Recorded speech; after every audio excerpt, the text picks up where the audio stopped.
کوئٹہ جو ایک شہر تھا عالم میں انتخاب، ہم رہنے والے ہیں اسی اجڑے دیار کے۔ 1935 کے زلزلے کے بعد کوئٹہ کو دوبارہ متوازی یعنی کراس سڑکوں پر مشتمل کھڑا کیا گیا۔ 3 اہم بازار جو انگریزی کے حرف ایل شیپ میں تھے، شمالاً جنوباً ایک اہم سڑک تھی جو ٹھنڈی سڑک کہلاتی، لٹن روڈ نام تھا اس کا۔ اس پر آج گورنر ہاؤس، وزیراعلیٰ ہاؤس واقع ہیں۔ اس کے متوازی ایک بازار تھا جسے جنا روڈ کہا جاتا ہے۔ اس پر انگریزوں کے زمانے سے ہی بڑی بڑی دکانیں ہوا کرتی تھیں جو سڑک سے 2-3 فٹ اونچی ہوا کرتی۔ ان دکانوں کی سیڑھیوں پر اکثر بعد از شام کوئٹہ کے معززین، جن میں نوابین اور سردار بھی شامل تھے، قہوہ پیتے نظر آتے۔ راقم نے ان سرداروں کو، جن میں بگٹی صاحب، مینگل صاحب، بزنجو صاحب، خاران والے نوشیروانی صاحب کو خود چاونی جاتے ہوئے دائیں جانب کی میڈیکل دکانوں کی سیڑھیوں پر بیٹھے دیکھا ہے۔ سامنے فرح ہوٹل کے پہلو میں باہر سمت خان اچکزئی صاحب و دیگر پٹھان معززین بیٹھتے تھے۔ بگٹی صاحب ہمیں اکثر لوڈز ہوٹل کے لان پر بھی بیٹھے نظر آتے، جہاں ان کے ارد گرد چند دیگر عزما بھی ہوتے۔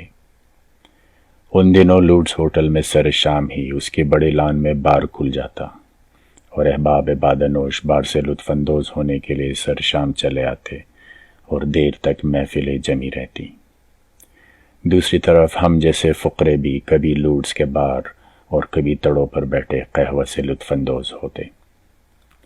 یہ وہ دن تھے جب کوئٹہ چاونی میں عوام کے پیدل چلنے پر کوئی پابندی نہیں تھی۔ ہم جنا روڈ سے چند لڑکے نکلتے، پیدل چلتے ہوئے پانی تقسیم تک پہنچتے اور پھر پاک فورسز سینما کی کینٹین سے چائے پیتے اور پیدل آرڈیننس ڈپو سے ہوتے ہوئے واپس جنا روڈ کی طرف نکل جاتے، جہاں ایک بار پھر لبرٹی یا میٹروپول پر محفل جمتی۔ فیس بک پر ایک نامعلوم دوست کوئٹہ کے بارے میں کیا خوب لکھتے ہیں۔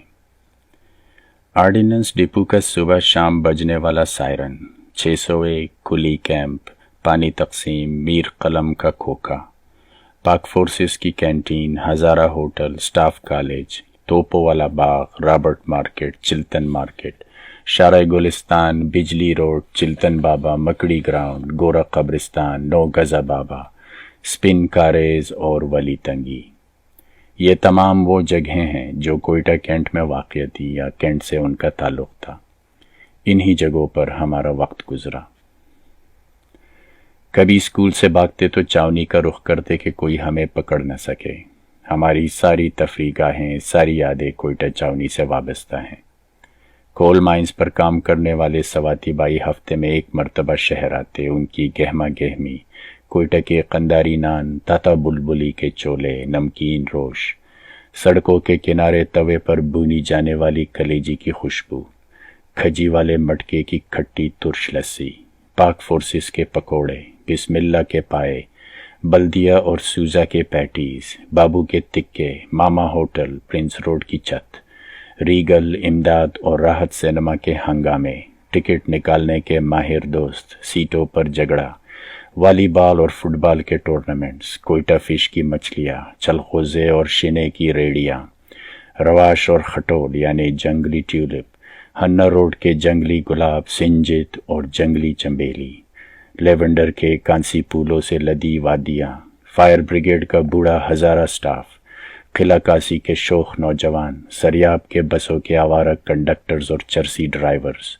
شالدرہ اور ہدہ سے والدین کا بچوں کو ڈرانا، ہر سال آنے والے یورپین سیاح اور ان کے کارواں، 7 ٹائپ مکانوں کی ٹین کی چھتوں سے لٹکتی برف کی قلفیاں، ششٹخہ چاقو کھول کر ڈرانے والے ہزارہ بدماش، کوئٹہ کی معصوم بوہرا برادری، قنداری نان بائی، اردو بولنے والے بابو، بڑے لانگ کوٹ اور قراقلی پہننے والے وزادار پٹھان، شرمیلے بلوچ، ذہین پنجابی، سخت گیر سرائی کی اساتذہ، معصوم مری، اطراتے براہوی، خاموش کشمیری، کھٹ کھٹ دیکھنے والے اچکزئی، مسجد کی روٹی مانگتے طالب، غرض سبھی اس شہر کا حسن تھے۔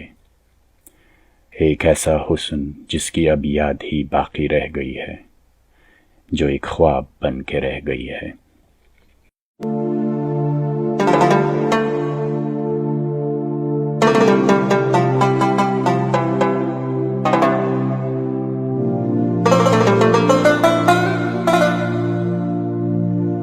ہیں۔